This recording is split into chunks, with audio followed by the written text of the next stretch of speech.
ekan. Bu yerda bir necha slaydlarimiz bor. Bilasizlar, bizda tabiiy fanga, kimyo, biologiya, fizika va geografiya fanlari kirib ketadi. Ulardagi o'sha texnik xavfsizlik qoidalariga albatta biz rioya qilishimiz kerak. Bugungi o'sha mavzumizda 7-sinflarni o'rtasida bo'ladigan, demak, tuz, biz tuzni misol qilib olayapmiz. Tuzni eritilgan holatda, hozir mana bundagisi filtrlangan holatdagisi tuzni oddiy suvga aralashtirib, bir qaragan paytimizda suvni o'zi turganga o'xshaydi, lekin tarkibida tuz borda, tuz aralashtirilgan, suyultirilgan. Mana bunga hozir tayyor holatdagini biz quydik. Endi biz bunga olov yoqamiz.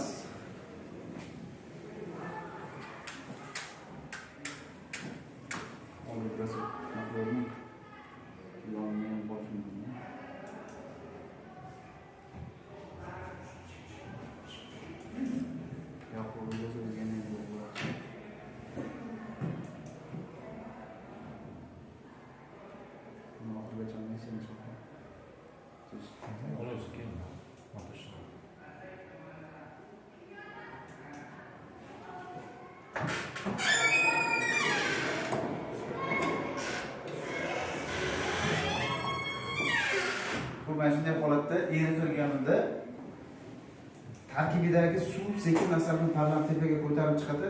Yana biz boya dastlabki holatda ko'rmagan holatdagi, endi tashqi muhitdan siv berilganda tarkibidagi tuzlar o'zi sekin asabiy shu oppoq holatda ko'ringan. Endi bu bitta laboratoriya mashg'ulotini bitta namuna qilib ko'rsatyapmiz. Mikroskopda ham nima qilsak bo'ladi.